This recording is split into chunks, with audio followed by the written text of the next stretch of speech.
पुराणानुसार महाराष्ट्राची भूमी ही संत महात्मांची भूमी असा म्हटला जाता।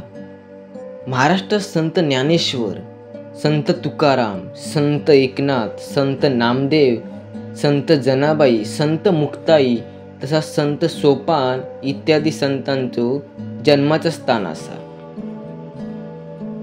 या संतांनी भक्ती मार्गाच्या माध्यमातून समाजाक जनजागृती केल्यानी।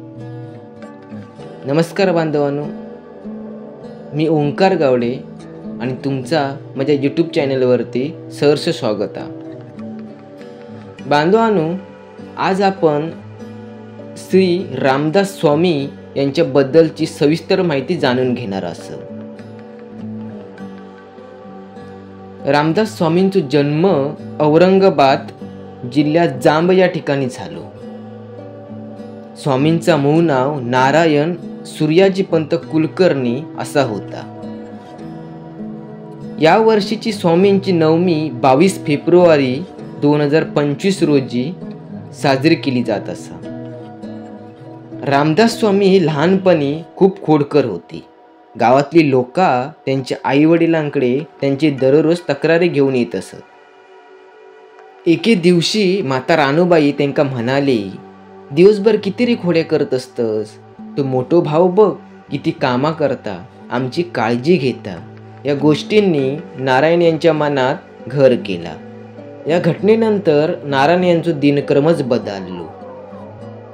निरोगी आणि चांगल्या शरीरासाठी या राष्ट्राची प्रगती शक्य असा हे त्यांनी समाजातल्या तरुणांना समजावून सांगितल्याने।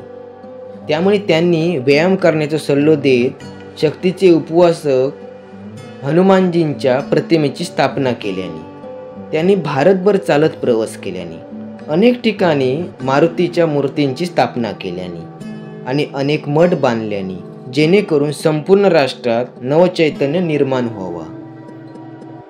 लहानपणीच रामदास स्वामींका प्रभू रामचंद्राचे दर्शन झाला असं सांगितलं जातं। त्यावेळी महाराष्ट्रात मराठ्यांची सत्ता होती। रामदास स्वामींच्या कार्यात छत्रपती शिवाजी महाराज खूप प्रभावित झाले होते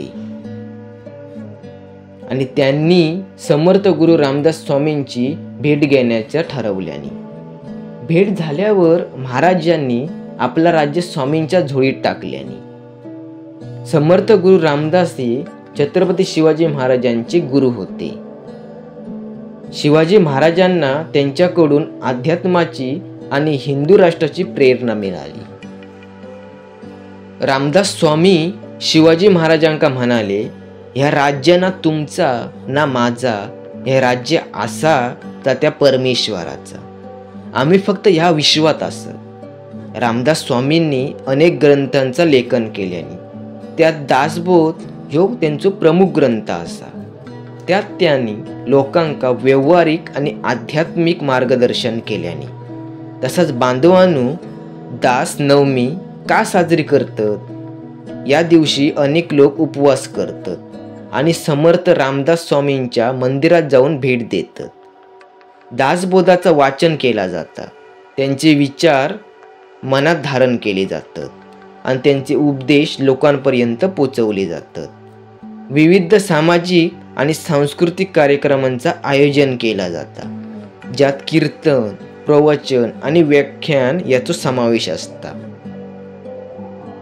समर्थ रामदास स्वामींचा लेखन व साहित्य याची माहिती पुढील प्रमाणे मी तुमका सांगतोय। दासबोध ह्यो त्यांचा सर्वात प्रसिद्ध ग्रंथांपैकी एक ग्रंथ असा, ज्यात त्यांनी अध्यात्म, नीती आणि व्यावहारिक जीवन याबद्दलचं मार्गदर्शन केलेलं असा। मनाचे श्लोक हे श्लोक लोकांका त्यांच्या मनावर नियंत्रण ठेवण्यास आणि चांगल्या विचारांका प्रोत्साहन देण्यास मदत करतात।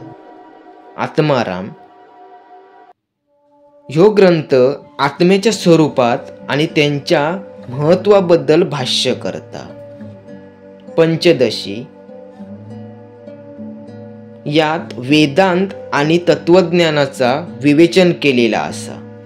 रामरक्षा ही स्तुती राम आणि त्यांचे गुणगान करता। हनुमान स्तोत्र हनुमानाची भक्ती करण्यासाठी त्यांनी अनेक स्तोत्र रचली. आरत्या समर्थ रामदासांनी श्री गणेश, श्रीराम, हनुमान या देवतांवर 61 आरत्या रचल्यानी. रामदासांनी सगळ्यात जास्त म्हणजे 16 आरते श्रीरामांवर रचल्यानी, तसाच हनुमंतांवर 7 आरते रचल्यानी आणि तसाच गणपतीसाठी 3 आरते रचल्यानी. तसाच मित्रांनो, श्री समर्थ रामदास स्वामींची ही माहिती तुमका कशी वाटली हे कमेंटद्वारे नक्कीच कळवा आणि चॅनलला एक सबस्क्राईब करा. धन्यवाद.